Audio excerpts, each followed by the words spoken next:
So I want to talk about Ohio State and their wide receiver factory they have going on right now. For what it seems like the last decade or so, they've just been pumping out like great wide receiver after great wide receiver. And a lot of people ask, well, why is that? Why is that the case? Right? Ohio State historically has some great wide receivers, like David Boston, but they haven't been like the most dominant university in pumping out wide receivers. In fact, it's been more of like offensive line and defensive line and some other key positions like defensive back. But recently, Ohio State has been the go-to university for wide receivers. I would argue even over other colleges like LSU and Alabama who've had really great track records, and we'll mention them a little bit later. But Ohio State has had a wide receiver factory, mainly due to one guy that we'll be mentioning here in a second. He's a positional coach who's now the offensive coordinator for their team. But why talk about this specific topic for my first ever real football video on the channel? I've actually wanted to talk about this for quite a while because I think it's really interesting to see just how coaches do their job in sports in general and how nuanced it can be, right? I mean, like everyone knows the head coach for a football team and a basketball team, but not everyone knows the positional coaches and the coordinators and everything else that goes into these football teams. And I think Brian Hartline, who we'll talk about in a second, in his success as being a wide receiver coach and recruiter, has really powered Ohio State in recent memory. They recently won a national championship this past season. And if I sound biased for Ohio State, it's because they are my favorite team. But I think anybody who has watched college football in the last decade can agree with a lot of what I will say in this video about their wide receiving products, because they have undoubtedly pumped out some of the best talent into the NFL and just into college football in general. So if you like this PowerPoint style of format, let me know. I kind of want to continue doing this. I think it's fun. I follow some YouTubers who do like PowerPoint presentation style stuff like this. I'll try not to make it too boring. Hopefully my conjecture and narration is good enough. But yeah, this is my first ever standalone football video. So hopefully you guys enjoy. I want to do some more in the future because I do really like the sport. It's my favorite sport. So let's get into Ohio State's wide receiver factory. So I mentioned him briefly, but we have to talk about Brian Hartline as a coach. He was actually a former receiver for Ohio State and played in the NFL for quite some time with teams like the Dolphins. He was on the Browns for a season. I'm also, unfortunately, a Browns fan, so I know. But he was actually quite a good receiver for Ohio State. Not like a standout amazing receiver, but he was one of the better receivers in the last couple decades. And he also had a pretty respectable NFL career as well. And he joined Ohio State as a grad assistant back in 2017 and was promoted to the wide receiver coach in 2018 and served that role and still does serve that role in 2025 and 2026, to where he was promoted this season to the full-time offensive coordinator position. Now, he was mainly promoted to that position because Ohio State was fearful of losing him as a head coach to another team. Brian Hartline means so much as a recruiter and a coach for wide receivers that losing him to another team would be absolutely detrimental to Ohio State as a program. And I think Brian Hartline knew this, so he kind of tested the waters of head coaching recently in this past offseason. But Ohio State locked him down as their full-time offensive coordinator. And this season, Ohio State's offense has been very respectable. I don't know if it's been as good as last season, but he's done a very good job stepping in after Chip Kelly left, who Chip Kelly is like a historically good offensive coordinator. So he kind of had a year to watch what Chip Kelly did and then take over after that. And he's done a very good job with the receivers this year and handling Julian Sane, but that's a completely different video. Brian Hartline does serve as the wide receivers coach, and he has for quite some time. I think he's put together one of the most impressive resumes that we have seen for a positional coach in the sport. So when Brian Hartline was promoted to wide receiver coach, he did some scouting and stuff. I don't know if 2018 is technically his first real class as a wide receiver coach, but I believe he did help scout some of the players in this class, including Chris Olave, who was the 157th ranked wide receiver nationally coming out of high school. They actually went to his high school to scout, I believe, their quarterback, and instead they ended up seeing Olave, who was so good that they essentially offered him a scholarship on the spot, and he would join Ohio State and become one of the greatest stories, I think, for Ohio State, being this player that no one knew about, and he turned into one of the greatest wide receivers in Ohio State history, and that is a testament to Brian Hartline's scouting and recruiting ability and coaching ability, because I think Chris Olave was really Brian Hartline's first true victory as a coach, because this guy was not a highly touted five-star recruit like we will see with some of these other guys. This was like a 3-star, like high 2-star, sub 3-star player who they turned into one of the best that the sport has seen in recent memory. Raise your hand if you watched the 2018 Ohio State-Michigan game. If you did, you may have seen Chris Olave's coming out party to college football. He really didn't do much of anything in the 2018 season, except for this game where he caught a few touchdowns. I believe he blocked or helped return a blocked punt. It was really like his key stamp into college football, and basically from that point going forward, he would take over the scene. And he is kind of like the hidden gem story for Ohio State and their wide receivers recently. Because again, kind of a skinnier, smaller route runner who doesn't have these insane measurables, but he just kind of has a knack for the game. And we saw that in this game and going forward. So what made Chris Olave so special? Well, it was because he was kind of good at everything outside of maybe finishing after the catch, like, racking up yards after catch wasn't like his best ability, but he still at times made some really nice plays.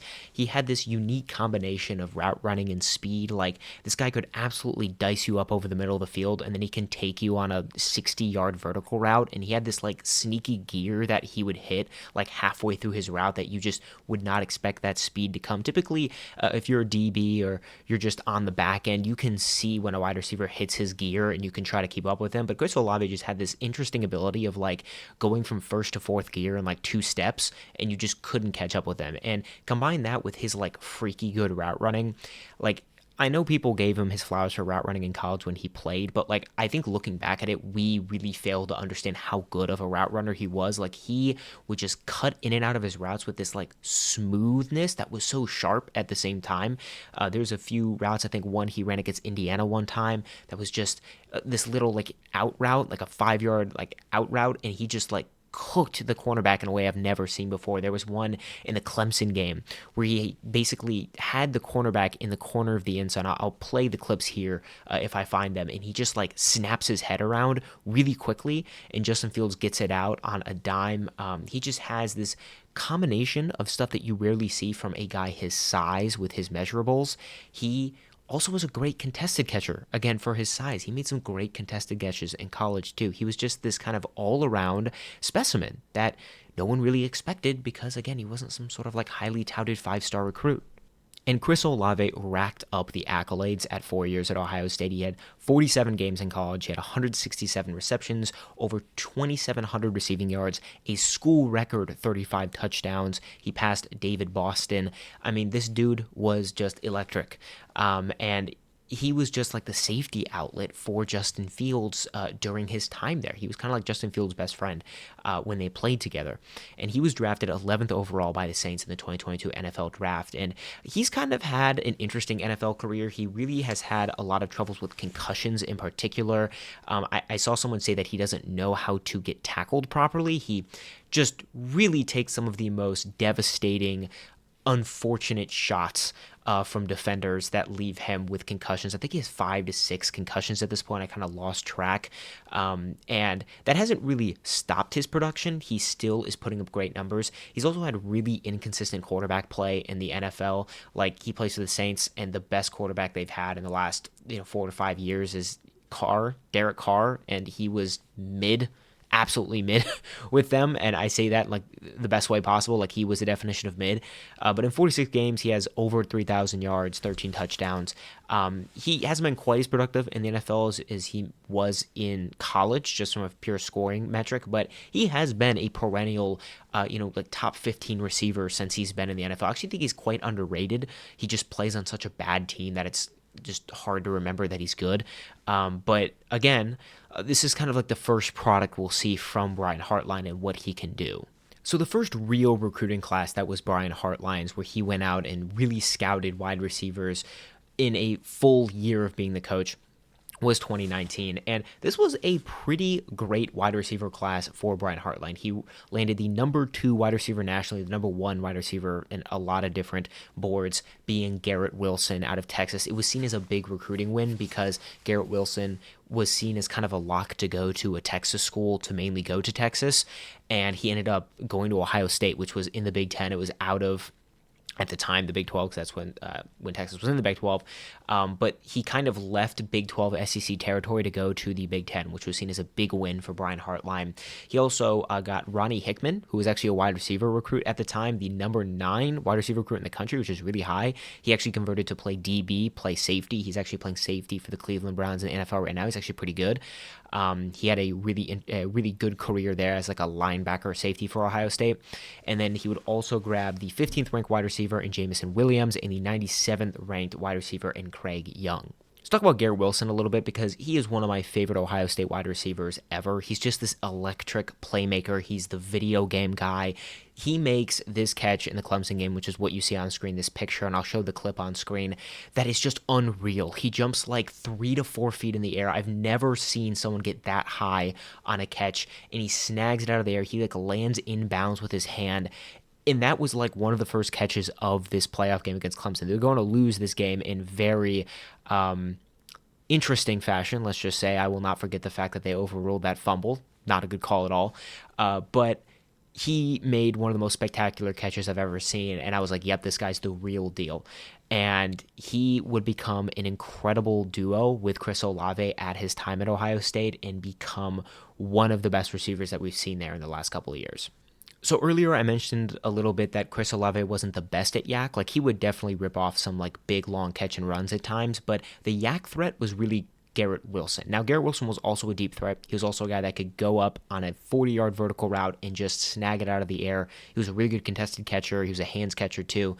But this guy was the guy that you throw on the screens. This is the guy that you throw on the slant over the middle, and you can bet that he's going to break 2 to 3 tackles. He kind of had a bigger frame than Chris Olave, a little bit of a bigger catch radius, and he just had this like innate almost Odell-like quality to him. Like he wasn't like a head case like Odell has become, but like he had this just level of play that screamed like he knows how good he is and he wants to show it off. And he just had a lot of tricks in the bag. He was strong too, good blocker as well, lethal route runner. Again, this was honestly, I think, the most complete wide receiver out of any wide receiver that we have seen for Ohio State in the last 5 to 6 years. And yes, honestly, that does include someone we're going to be talking about coming up. A few guys, actually. I still think Garrett Wilson is incredibly polished. Garrett Wilson has been great in the NFL. He was drafted 10th overall, one spot in front of Chris Olave to the Jets. And again, he's had inconsistent quarterback play. He's played with like 4 or 5 different starting quarterbacks for the Jets. He even played with Aaron Rodgers, and they didn't have really that good chemistry. But he has just been really good his entire career in the NFL. I mean, it's over 3,600 yards in 57 games, 18 touchdowns. He won Offensive Rookie of the Year in 2022, again, with horrible quarterback play. He was drafted to play with Zach Wilson, right? He has been great. He's made some of the most incredible catches in the NFL, and he's so underrated. I honestly think he's a top 10 receiver, and people just don't care about him because he just doesn't produce because he doesn't have a top 5 quarterback. Like, if he had Matthew Stafford throwing him the ball, it'd be a completely different story. Like, he would be putting up Puka Nacua, Jaxon Smith-Njigba numbers, but he just plays with horrible quarterback play. And that includes Justin Fields this year, who plays for the Jets, and he has not been good. So, yeah, he was productive in college, just an incredible player, and a huge recruiting win for Brian Hartline, and he developed well. Again, this was like a 5-star guy coming into Ohio State, but he left better than a 5-star guy. He left as a top 10 receiver in the NFL, which is what he's been for years. So, you might remember this guy from the 2019 recruiting class that I showed, Jameson Williams. Well, Jameson Williams did not actually become a star at Ohio State. He was kind of relegated to wide receiver 3 behind Garrett Wilson and Chris Olave. He just never really got the shot. He was this kind of elusive, deep threat weapon that was good when he played for Ohio State. He scored a touchdown in the Clemson win that they had. He was a very good receiver for them. He just was not utilized. And that kind of shows you how good that wide receiver room was when Brian Hartline got there and started coaching really full-time at the position, is that they kind of just let Jameson Williamson walk, and he became the best wide receiver at Alabama and became Bryce Young's main weapon. He essentially turned into a Biletnikoff level player, and he just was the 3rd wide receiver at Ohio State. It's just crazy because honestly, I look back at it and I'm like, yeah, he was still the 3rd best wide receiver at Ohio State, even playing at Bama. I know a lot of Bama fans, they'll be like, no, like he became better than them. No. Like, he was wide receiver 3 at Ohio State for a reason, and that's because Chris Olave and Garrett Wilson, if they were on that Bama team with Bryce Young, would have been the best wide receiver in the country as well. Like, Jameson Williams was really good. Those two were just better. So he got less playing time. He ended up transferring, which I think was the best for his career. Went to Bama, became an absolute stud for them. Ended up getting drafted 12th behind Chris Olave and Garrett Wilson, right behind them. So Brian Hartline kind of indirectly becomes responsible for 3 straight top 15 wide receiver picks in the 2022 NFL draft, and really just cements himself as like being the positional coach for the wide receiver position. I know a lot of like Bama fans will be like, don't take credit for him. He spent most of his time on Ohio State's roster and then left for Bama and became a stud. So I think at least Ohio State has a little bit more credit in his development than like Joe Burrow does at LSU, right? But yeah, that's definitely still a conversation to this day. How much credit can Ohio State fans claim over Jameson Williams? I say, who knows? However much Brian Hartline taught him. Okay, 2020 recruiting class. So this was a really great recruiting class for Brian Hartline as well. He would land the number 1 wide receiver in the country in Julian Fleming, the number 10 wide receiver in the country in Jaxon Smith-Njigba, the number 23 wide receiver in the country in G. Scott Jr., and the 55th wide receiver in the country, Cameron Martinez, who would convert to DB, not really do anything at Ohio State, wasn't very productive. Scott would also turn into a tight end after his first year and remain a tight end for a few years as kind of this like H-back hybrid tight end, and we'll get to him in a little bit because I do want to talk about him. But the main 2 guys of this class were Jaxon Smith-Njigba, or JSN, as a lot of people call him, and Julian Fleming. Julian Fleming's a tough case to talk about, not only with what has happened off the field for him, which is kind of a whole separate story. I don't really want to dive into that. But really what happened on the field with him, he just dealt with injuries his entire career at Ohio State. He was just banged up every single season, and he just never turned into the wide receiver that he was supposed to be. He was looked at like the next Garrett Wilson, like the next guy who's going to come in and dominate, and he just didn't. He did not translate well. The injuries, you could tell, really held him back on the field. He just didn't really do much. He had one pretty decent season for Ohio State as like a wide receiver 3, but he was a great blocker. That's kind of the one thing I remember him being good at, is he was a great blocker. Fantastic. Like, he was just really great at the point of attack. But when it came to just being a vertical threat, which is what he kind of waited his turn to be, he just was never good. He could never get separation. He wasn't even that good run after the catch, being a bigger body, and he just never transformed into anything, unfortunately, at Ohio State. Just a quick rundown of his accolades: 54 games, 93 catches, over 1,000 yards, and 8 touchdowns in what is essentially 5 years, because he would transfer to Penn State, where he only had over 176 yards and a touchdown. Didn't really do much for them. Didn't fix their wide receiver problem like they thought he was going to when they landed him. I remember when he transferred, it was like, oh, it was a big deal because he's from the area, I believe, and he was just this like highly touted recruit coming out of college, and he got there and he just didn't really do anything. Now, I will say Penn State does have an abysmal passing offense, and they have for a while. They're like a slight step up above Iowa or Michigan in the Big Ten for passing status the last couple of years, but he really just did not do anything. So then we get to JSN, who I call the surprise star for Brian Hartline, because he was expected to come in and contribute, and he had some pretty nasty film in high school. I remember one clip in particular of him literally putting a kid like on the turf just by like a stab with his foot, starting to run a route. That's like an iconic viral clip. But people thought he was going to come in and contribute as like a good slot receiver, but I don't think people realized how quickly he was going to do it and with who he played with. This guy played with Chris Olave and Garrett Wilson, with CJ Stroud. Like, this guy played and outperformed arguably 2 of Ohio State's greatest receivers in the last decade. And it's crazy just how instantly productive he was and how good he was.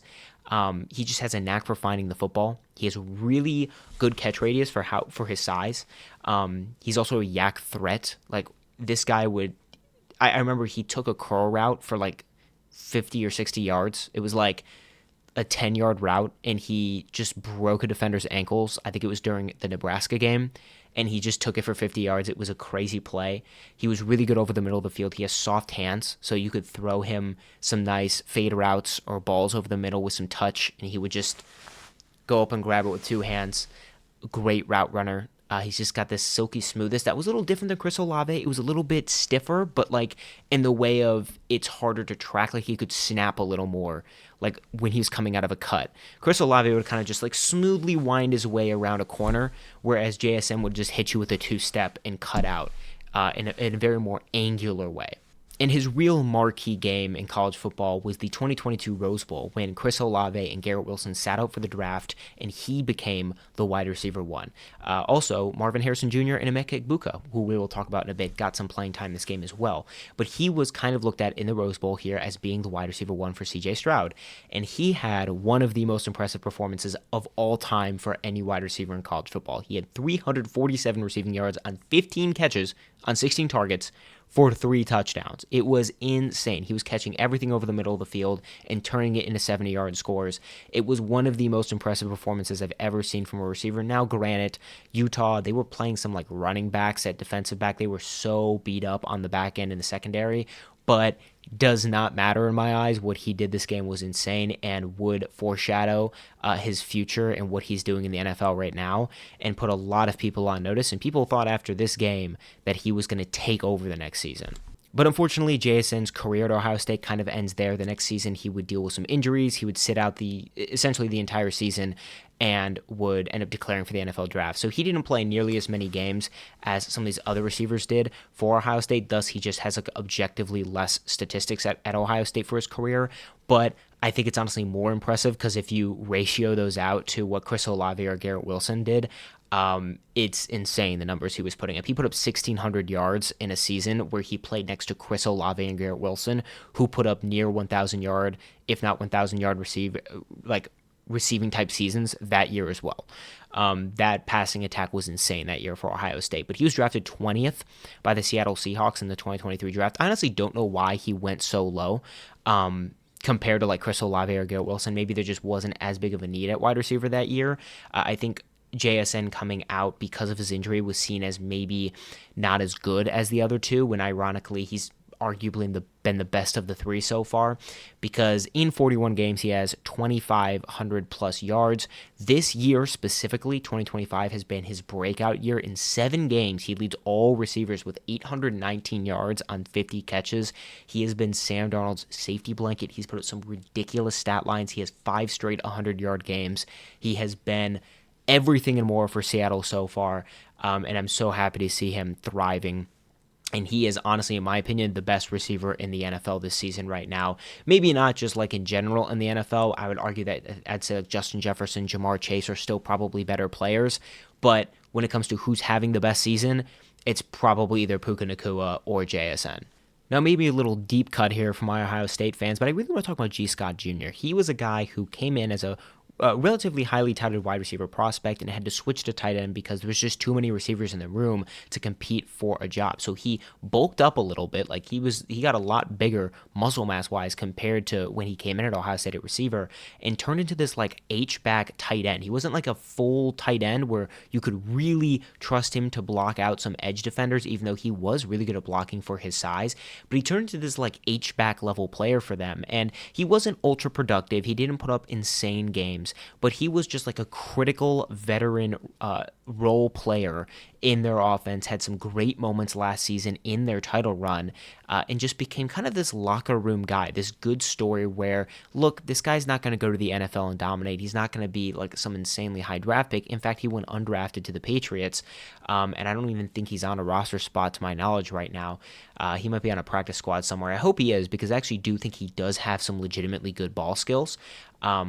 But he's just kind of a good story of like being a good college football player, being a good teammate. So his accolades through 51 games in college, only 47 catches for about 400 yards and 4 touchdowns. He went undrafted in the NFL 2025 NFL draft just due to a lack of production. But I figured I would give him a shout out just because he may not have been a guy who came in and like pumped out insane yards or insane touchdown counts, but he's a guy who came in, did his job when he needed to, never really complained about his role either on the team. Like he's a guy who came in, he switched to tight end so he could get playing time, and he did get playing time, and he was very, very important in last year's title run. There's a very specific play where in, I believe it was the Texas game, he catches this route and he gets tackled almost immediately, and it looks like it's about to be 4th and 9, but he spins and like crawls for an extra 6 yards, and it turns into 4th and 3. Makes it a much more manageable 4th and 3, makes the play call more manageable for them, and they end up converting, and they end up going on to win that game. It's kind of like an unsung hero moment that people don't talk about, and just kind of the little pieces of football that, some people may overshadow a little bit. So the 2021 recruiting class, this will arguably go down as Brian Hartline's best recruiting class thus far. And that includes the number 1 wide receiver in Emeka Egbuka, the number 4 wide receiver in Jaden Ballard, and the number 21 wide receiver in Marvin Harrison Jr., which, looking back at it, is fucking hilarious. But yeah, he landed 2 number 1 wide receiving recruits in a row, arguably almost 3, because Garrett Wilson was basically a number 1 wide receiver recruit in most boards. And then Jaden Ballard as well, which I won't talk about because he didn't really do anything for this team. He did get some catches, had some touchdowns. Right now, I believe he's with Wisconsin. Again, just never really found a role in the team. But we will be talking about these 2 guys, Emeka Egbuka and Marvin Harrison Jr.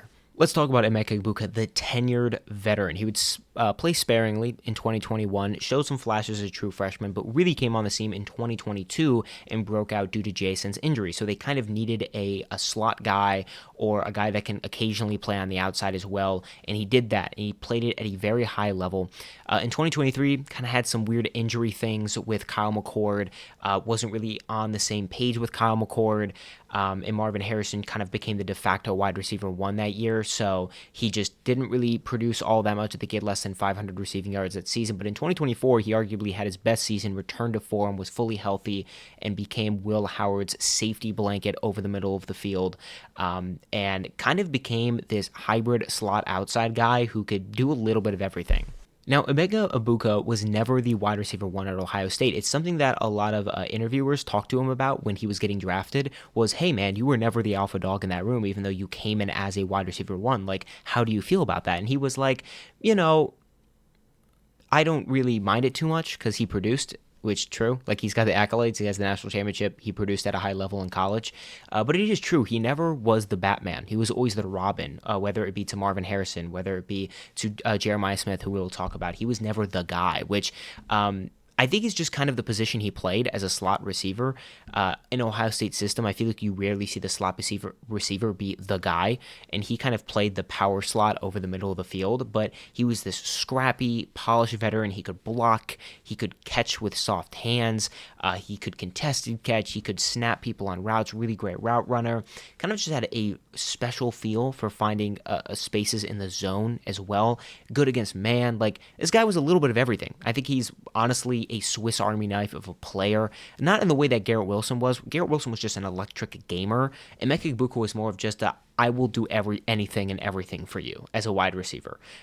Wasn't the tallest guy, wasn't the biggest guy, didn't have the most insane catch radius, didn't have the best yak ability, but he was just the guy who was consistently the best wide receiver 2 in America. Going over his accolades here, 205 catches, nearly 3,000 receiving yards, and 24 touchdowns in 49 games in college. He was drafted 19th overall in this previous draft cycle by the Buccaneers, and through 7 games, he's amassed 31 receptions for 527 receiving yards and 5 touchdowns. He's currently poised to win Offensive Rookie of the Year. He may have fallen back a little bit in the race due to this previous game. Baker Mayfield was just not hitting him on open routes. You can go back and watch the tape on that game. Dude was missing every ball he threw to Emeka Egbuka.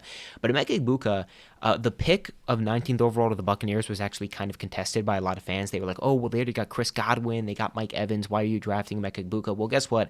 Egbuka is the best receiver on that team right now. He became wide receiver 1 immediately. He has shown why he was relied upon so heavy at Ohio State in the NFL, and he's been uber productive. He looks like he's on pace to be a top 8 wide receiver. I think you could argue that he's probably a top 8 wide receiver right now in the NFL. He's been insanely productive. And let's talk about Marvin Harrison Jr., the generational talent. And I put that in quotes because I think me and a lot of people were honestly a little fast to say that he was generational because this guy came out of high school as not a relatively high recruit, but people knew because he was Marvin Harrison's son, who is a Hall of Famer and one of the best wide receivers of the 2000s, that he was going to be a generational level player and he was going to kind of ascend. And we did see a little bit of that in college when he played with a pretty bad Kyle McCord at Ohio State and still put up really great numbers. And, he was highly productive with C.J. Stroud. He kind of broke out a little bit in 2022 in that Rose Bowl because, again, Garrett Wilson and Chris Olave sit out. So he had a little bit of playing time. And I think in that game, he had 70 yards and 3 touchdowns. He had a hat trick in that game. But he immediately, in the 2022 and 2023 season, became the wide receiver 1 for this team. I don't know what kind of training regimen that Brian Hartline put him under at Ohio State, but this guy turned into a freak. He gained an immense amount of muscle. He just became like a top 3 wide receiver in college, like immediately as the 2022 season started. Like he went from, oh, look, Marvin Harrison Jr., you got some like touchdown catches in the Rose Bowl, that's cool, to holy shit, this guy is like the best wide receiver in football immediately. Like it was pure domination. Every game that he walked into, he just dominated every defensive back. Like, I think what we're seeing with Jeremiah Smith is special right now, and we'll get to him in a second. But people, I think because Jeremiah Smith has become so good so fast, people forget how good Marvin Harrison Jr. was in college. This guy was insane. This guy was absurd. He was getting top 5 pick talks in his 2022 season. He wasn't even draft eligible yet. You had NFL GMs lining up saying, we draft him now. Top 5. Like, this guy was insane. His catch radius was ridiculous. His route running was so smooth for his size. He was good over the middle. He had just these amazing stab routes and these good corner routes, and he was good on the sideline. Like, his balance to get his foot inbound. There's this one catch where he, like, contorts midair and, like, lands his foot on the sideline. You're like, holy shit, how did he catch that ball? Like, he was incredible to watch. Like one of my favorite players of all time to watch. I think my one knock on him is he was not the best yak threat. It's almost like he just didn't know how to run after the catch. Like once he got the ball in his hands, he was kind of just like, okay, I'll run straight and like maybe make someone miss. But just everything else he was so good at. And he put up great accolades through 38 games. And I think he could have put up, honestly, better accolades if he had better quarterback play. Like, his final season, he played with Kyle McCord. And, like, dude, Kyle McCord was bad. Like, I know he put up, like, a pretty good season with Syracuse once he transferred, but, like, bro, at Ohio State, he was not good. Like, Marvin Harrison Jr. made Kyle McCord look good, and that is why he won the Biletnikoff that year. Like, he was so good that he won the Biletnikoff because his quarterback was not good. He made his quarterback look so good he won the Biletnikoff. I know it was kind of a heated debate over who he won it over that season, but he was drafted 4th overall by the Cardinals. And so far in his career in 24 games, he has a little over 1,200 receiving yards and 10 touchdowns. Now let's talk about his start in the NFL, which has been sluggish, but oddly almost the exact same as his father's earlier in the 2000s, which is why I'm not giving up on Marvin Harrison yet as a player in the NFL. A lot of people have already checked out on him because he has not played up to number 4 overall pick hype, which I find funny because other players like Brian Thomas Jr., who played better than Marv in his draft class, have also had a disappointing season as well. And I don't really hear much about that, but I hear the fact that Marvin Harrison is this bust-level player. Marvin Harrison Jr. is not a bust, first and foremost. He's not played maybe up to the 4th overall pick standard, but he's not a bust.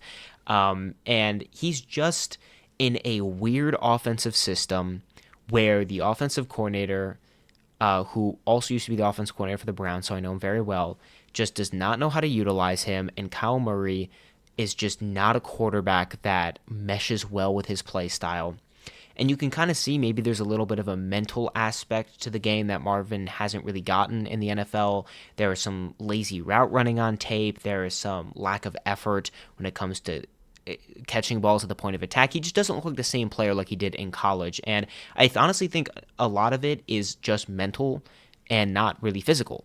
Because he's actually gotten bigger in the NFL and at times faster on tape. And there are some moments where he puts together some games and you're like, damn, like that's the Marv that I know. I remember there's a game this season where he had a really bad first half. He was responsible essentially for 2 interceptions.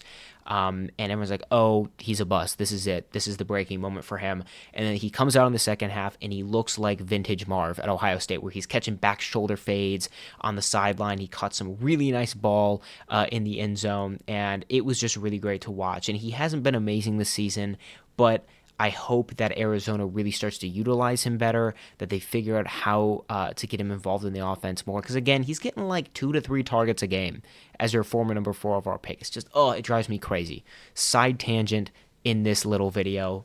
The Cardinals have no idea what the fuck they're doing with this guy. But He definitely is far from the generational tag that he had, but he's been a good player in the NFL, and I think he'll continue to improve. Okay, let's talk about really the only recruiting class, I think, under Brian Hartline that has been a complete failure, and that was the 2022 recruiting class, which is funny because it had so much promise. I remember a lot of these players coming in, and people were very excited about a lot of them, especially Keon Grays, Caleb Burton. There was just so much potential here. Caleb Brown, Kojo Antwi, like they were all top 20 receivers in the country, and you're like, holy moly. Like, that's incredible to put together. Like, you may not have gotten, like, a number 1 guy or a number 5 guy, but you got 4 top 20 receivers in the country. And especially Keon Grays had a lot of hype. He had a really good high school mixtape. And you were like, wow, like, look at this is the next batch. And then, holy shit, they were bad. This class was really bad. All 4 of these players are no longer with OSU, and they've transferred to different programs, and it was most likely due to a lack of playing time. You had a lot of players like Egbuka and JSN and Marvin Harrison Jr. and some of these next players we were talking about in these other classes who either immediately passed them on the depth chart or were just playing long enough that these players found it fit to transfer away. And they just did not develop into the players that we thought they were going to. I'm just going to spoil it now. Typically, if an Ohio State receiver transfers away not named Jameson Williams, they don't do much outside of the Ohio State program. Typically, if Brian Hartline lets a wide receiver walk, it's either for the good of the player or because the program just doesn't really see them as being a necessity for the team. And we'll see that with all 4 of these guys. So, where are these 4 guys? Well, Keon Graves transferred to Cal and recorded 2 catches for 22 yards with the program. I believe he's still with the program in 2025, but he has done literally nothing for the team. Caleb Burton transferred to Auburn. Actually had a respectable 226-yard 2023 with Auburn, with how dysfunctional their passing game has been the last couple years. But now he's apparently at UConn. I don't know what's going on there. Caleb Brown transferred to Iowa. Again, respectable 200-yard season because Iowa's passing game the past couple, honestly, for a long time has been absolutely tragically awful. But apparently he transferred to UAB this season and has 153 yards for a touchdown so far. And then Kojo Antwi this season transferred to Colorado State. He was the longest, I believe, remaining one of these 4. He stayed for the national championship run. Did not play, but did stay for it. And he only has 2 catches for 5 yards for Colorado State thus far this year, so he's done relatively nothing. So all 4 of these guys transferred to different programs, and I remember like when Auburn got Caleb Burton, when Keon Grays went to Cal, they were making a big deal about it. They're like, oh my God, especially Caleb Burton. Auburn was like, we got Caleb Burton in the transfer portal. Like, this is crazy. He's a former, he was like a top 5 rated receiver in the transfer portal, and he got there, and they were just like, oh, this guy isn't that good. This guy, he transferred for a reason. So typically, if an Ohio State player who's being coached by Brian Hartline transfers and Brian Hartline lets him walk, it's a sign that they're not that great because Brian Hartline has kept some guys that have tested the transfer portal like Bryson Rogers. So typically, Brian Hartline will keep you if he wants it really around, it looks like. And so we quickly move on to the 2023 class, which I call the comeback class because it is the return to form for his recruiting. They landed the number 5 receiver in Brandon Inniss, number 8 receiver in Noah Rogers, 9 receiver in Carnell Tate, and the 51 receiver in Bryson Rogers. And a few of these were seen as good recruiting wins, like Carnell Tate and Brandon Inniss. I remember Brandon Inniss was recruited to, I believe, Oklahoma for a while, and he moved over to Ohio State. Carnell Tate was seen as a big win coming out of Florida as well. So even though Brian Hartline has a really good track record at developing and producing wide receivers, as we've seen over this video so far, some of these recruits were still big wins because they went into like SEC territory with big money during the emergence of the NIL era and was able to pluck some of these guys that were seen as like SEC commits. Let's talk about Carnell Tate because he's emerging as a superstar this season, but he's gotten a lot of playing time even back to his true freshman season in 2023, where he got some playing time next to Emeka Egbuka and Marvin Harrison Jr. And in 2024, he would prove to be the best wide receiver 3 in the entire country, having over 700 yards last season next to Jeremiah Smith and Emeka Egbuka. And this season in 2025, he's taken a massive step forward as wide receiver 2, fixed a lot of the criticisms I had for him as a player in 2024, and he has launched himself into top 15 pick territory. Carnell Tate is the wide receiver 2 that is a wide receiver 1 on, I kid you not, virtually every other team in the country not named Arizona State or USC, because Arizona State has Jordan Tyson, who's amazing, and USC has Malachi Lemon, who is also amazing. So besides those two teams, I would say that he's a wide receiver 1 on arguably every other team in the entire country. He has the physical traits. His yards after catch has gotten better this season. His contested catchability has been special this season. He's a great route runner. He knows the middle of the field. He knows where to sit in zone. He literally is just like the best wide receiver 2 I think I've seen at Ohio State, and that includes Emeka Egbuka. Like, I think he might be better than, like, prime wide receiver 2 Emeka Egbuka this year. Like, he has been fantastic. He's a willing and good blocker for his size as well. And, look, he does benefit from Jeremiah Smith being wide receiver 1, taking away a safety virtually at all times. But that doesn't mean that he doesn't make plays being bracketed and having 2 players on him. Like in this Wisconsin game just the other day, Wisconsin was playing cover 3, so 3 high safeties, which essentially is meant to take away all downfield shots. And Julian Fleming, Ohio State, just said, fuck it, Carnell Tate's down there somewhere. And they threw up a ball where he caught it in double coverage. His helmet comes off of the end zone. And, bro, it was just like an immaculate catch, and he had a great game. And you could argue that he's actually having a better 2025 than Jeremiah Smith this year. And a lot of that has to do with what Jeremiah Smith does to the opposing defense and taking away a lot of other players on the field. Like, Jeremiah Smith fundamentally changes the way that defenses play ball, and we'll talk about him in a second. So Carnell Tate is definitely benefiting because of that, but like, he's taking advantage of that benefit, and he looks like one of the best receivers in the entire country. So his college stats so far, and obviously this isn't finalized because it's still ongoing, is 35 games, 104 catches for 1,500 yards and 11 touchdowns. In 7 games this season, though, he has 34 catches for 587 yards and 6 touchdowns. I predict by the end of the season he has well over 1,000 yards. Will probably finish his career at Ohio State with well over 2,000 yards at least. I would say maybe probably even over 21 to 2,200 yards. And that's being a wide receiver 2, essentially his entire career, a wide receiver 3. Essentially, for 2 seasons. He has just been a difference maker this season for them, and he's definitely going to be a top 15 pick in the NFL draft this upcoming season. And so I wanted to give Brandon Inniss a little shout out because he's also really had to wait his turn. He was actually ranked higher than Carnell Tate overall, like composite, as a wide receiver in a lot of different boards.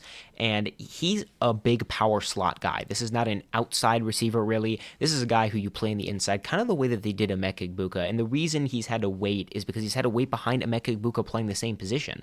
And unfortunately, in 2025, he hasn't really broken out yet. He's been a good blocker. He's been a pretty decent punt returner at times, but he just really hasn't done too much. Now, in this last game, he did have his first receiving touchdown of the season, which was really nice.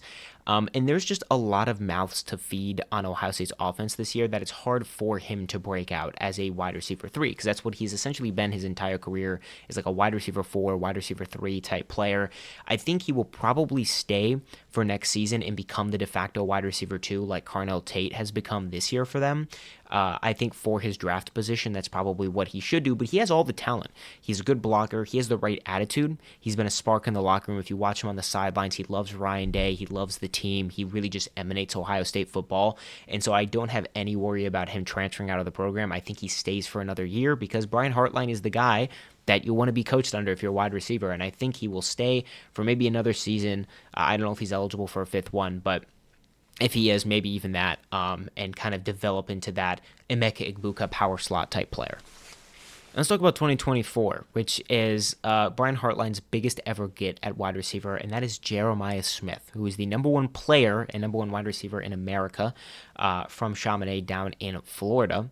And yeah, in high school, you could see that picture to the right, bro. He was a specimen in high school. Like, watching this guy play, you're like, what? Like, this guy is a man amongst boys. Like, it was ridiculous. But also overshadowed in this class was the 9th ranked wide receiver in Mylan Graham, who was also a 5-star on many boards and was very good in his own right, and unfortunately got overshadowed because he just didn't play as early as Jeremiah Smith. So Jeremiah Smith, and this is him in high school, by the way, was seen as the prodigy. He was seen as the generational talent. Like, this is the guy. Like, we thought Marvin Harrison was generational when he developed under Brian Hartline. No. This is the guy. This is the guy who is going to be the next Julio Jones, right? and he dominated in high school. Like, it was stupidly ridiculous what he was doing. And also just ridiculous how big and fast he was getting every single year and how much better he was getting every single year. And like, there's a clip of Ryan Day nearly fainting when they announced that he signed with Ohio State, because he was kind of in a recruiting battle with Miami, who came calling with a lot of money at the end because it's kind of like his hometown area. And people kind of made fun of Ryan Day for like doing that little fainting motion. But they shouldn't have been, because this dude is the real fucking deal. And you know what you're getting when you get somebody out of Glenville, you know?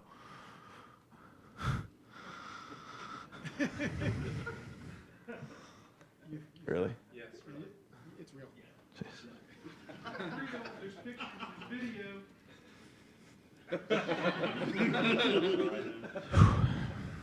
Jeremiah Smith was virtually unguardable in his freshman season. He became alpha number one wide receiver immediately, and that's over guys like Emeka Egbuka, who were tenured and stayed longer. Like, Emeka Egbuka stayed so he could become wide receiver one, and then he saw Jeremiah Smith walk into camp, and he was like, "Oh no, I'm not wide receiver one. This guy's wide receiver one." Like, this is a picture from him in his one-handed catch against Iowa last year, which was one of many one-handed catches that he had.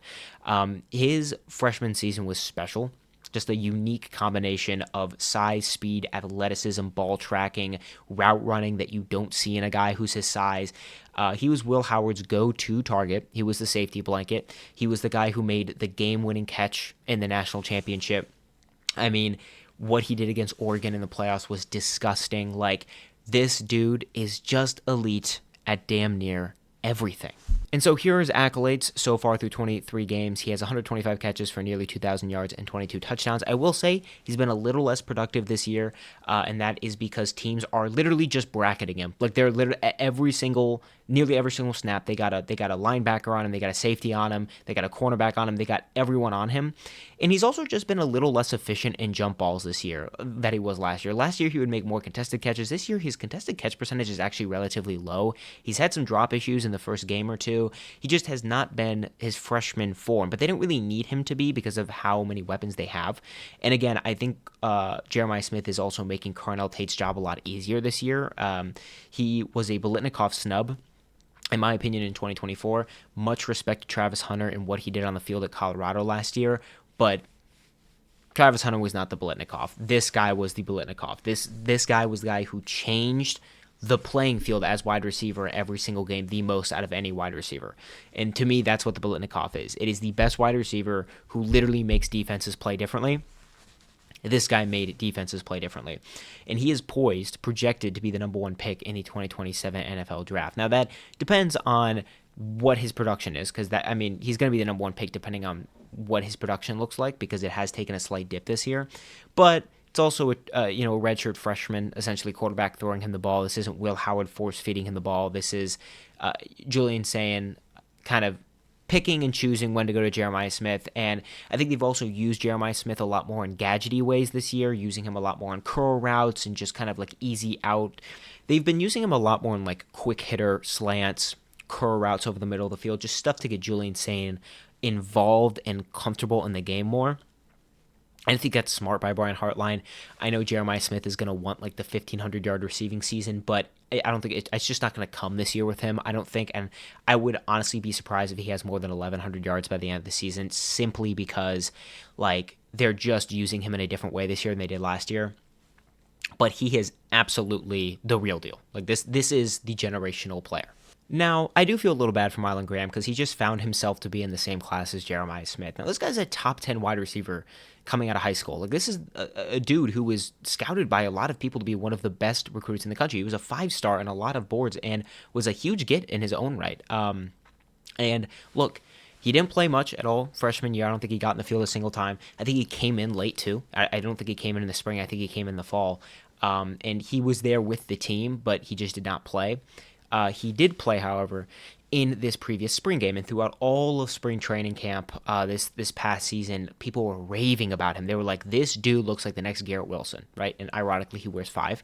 But in the spring game, he really proved that. Like, he put on a clinic in the spring game against some really good Ohio State DBs and made them look silly. And I have very high hopes for him going forward. He is still a redshirt freshman, I believe, so plenty of time for him to develop as a player. And I think that like when it's all said and done, this is going to be the forgotten guy right now. but he had a really nice catch in this last game against Wisconsin. Like, he's getting some more playing time. They're getting him more involved as the season goes on. And I expect him to put up some stats by the end of the season this year, and really next year and the year after that start to get involved in the offense. I think next year this guy will be the de facto wide receiver 3 behind Brandon Inniss and Jeremiah Smith, and then probably by 2027 he'll be the wide receiver 1 or 2 potentially on that team. And let's talk about the 2025 recruiting class that they just brought in, which has been, I think, a little underwhelming compared to Brian Hartline's standards. And I think it's because NIL is kind of evening out the playing field when it comes to people literally just buying wide receiver recruits, like Oregon going out and just snagging all the wide receiver recruits because they just have more money to spend than Ohio State right now, or that Ohio State's willing to spend. But Brian Hartline really loves to pick and choose who he goes after. And so he's been such a good developer and recruiter that at this point I trust him with whoever he goes after. So he landed the number 1 wide receiver in the country in Quincy Porter, who was a 5-star. Honestly, the quietest 5-star on so many boards I saw. Like, no one talked about this guy, and he's like 6'2 plus. Like, he got on the field against Wisconsin, and he looked so big in the spring game and stuff. They got the 32nd ranked receiver in Phillip Bell, who I think is going to be a sneaky depth piece in the future. Desi Jones, or maybe it's Desi Jones. I apologize if I pronounced that incorrectly. He's number 40 wide receiver, kind of a quicker gadget kind of guy. So not a ton of players in this class, not a ton of like super high-end talent coming out of high school, but a lot of guys who show promise and who are getting on the field. Like Quincy Porter and Phillip Bell, they got on the field against Wisconsin late in the game, and they were doing some stuff. Like Quincy Porter had a really nice catch and run late in the game. So guys that are already getting involved and I think are going to have very bright futures. And that brings me even further down the line. We're talking the future years and years out from now, and that is the 2026 and 2027 class so far that Brian Hartline is putting together, which looks really, really good. So far he has son of late Chris Henry Jr., who is the number 1 wide receiver in 2026, and he absolutely looks the part. Him and Jeremiah Smith next year might be disgusting. His teammate, Caden Dixon-White, is the number 28th wide receiver in 2026, and he's also committed to Ohio State. You have the number 33 wide receiver in Jaquaden Guilford. I apologize if I'm pronouncing that incorrectly. Jaden Ricketts, the number 45 wide receiver. Brock Boyd, the number 112 wide receiver, who he's only ranked 112, but I would keep my eye on him because he was really, really good for South Lake Carolina High School. And the number 1 wide receiver in 2027 in Jameer Brown, who's been committed to Ohio State for a while, and I think will probably be locked in for quite a while. So they have some really great, promising recruits coming in the future. NFL, I mean, like, honestly, this might be an outdated picture of Chris Henry Jr. He looks so much bigger now, and he looks like an NFL pick right now. So really excited to see what they turn into in the future as well. And so here I kind of did the hits versus the misses, and so really the only misses that I count for Brian Hartline's era is Julian Fleming and essentially almost that entire 2024 class. I don't really count Kojo Antwi because he wasn't really going to get much playing time anyway. And Noah Rogers, who also transferred to NC State because they kind of threw a bag at him and he wasn't really getting much playing time either. And I don't really think he's done much at NC State.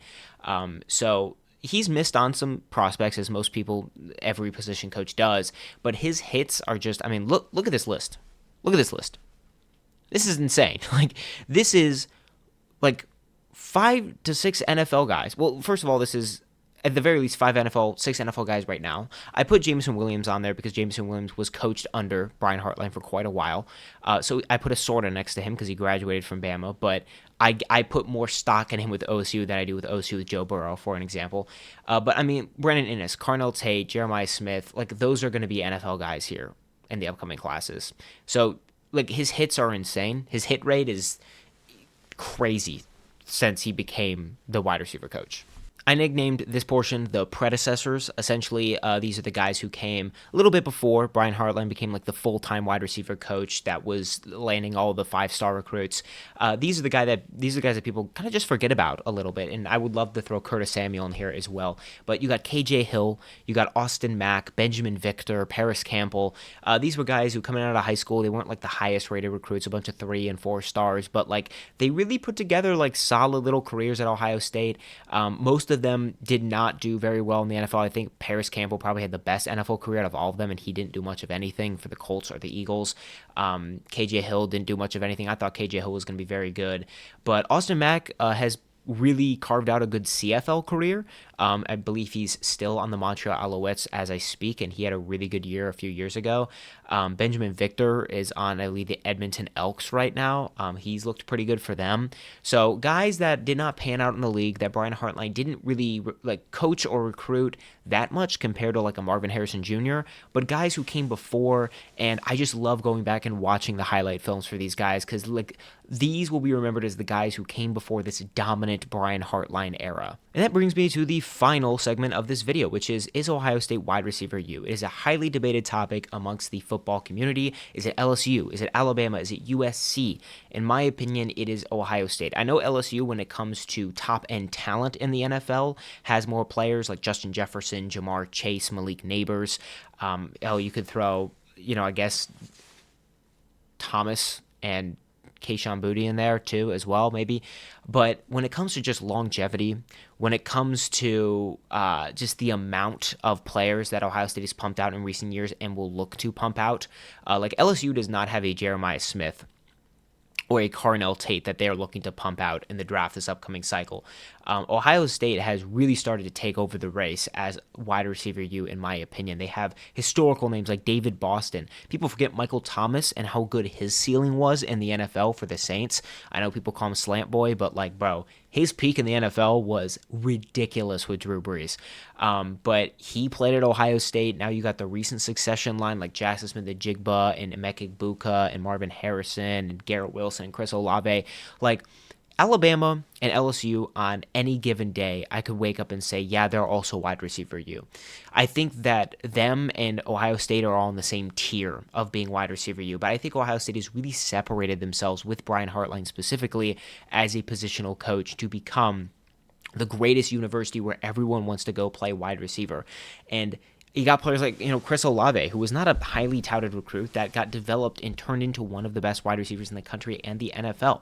So you have players like Brock Boyd, who are like the 112th ranked receiver that like a lot of these other universities are really scratching and clawing to pick up, that he chooses to go to Ohio State and will probably have to wait his turn to get developed by Brian Hartline. But that's how much playing wide receiver at this university matters to some of those people. So I personally think Ohio State is wide receiver U, and I think that what Brian Hartline has done for the program has been nothing short of incredible. The wide receivers that they have pumped out have been immaculate, so much fun to watch, both in college and the NFL, and a lot of them have bright careers. So tell me what you guys think, any Ohio State fans watching this video, any football fans in general. I know this is my first ever real football video on the channel. I talked about it a little bit in my previous NMIX video where I referenced Lamar Jackson and stuff, but talking about football is something that I really like doing. It's my favorite sport, and so I like talking about it, and I'm an Ohio State fan, so I'm very close to this program, and I've grown up watching a lot of Ohio State rivalry matchups with Michigan the last couple years. We've taken the L,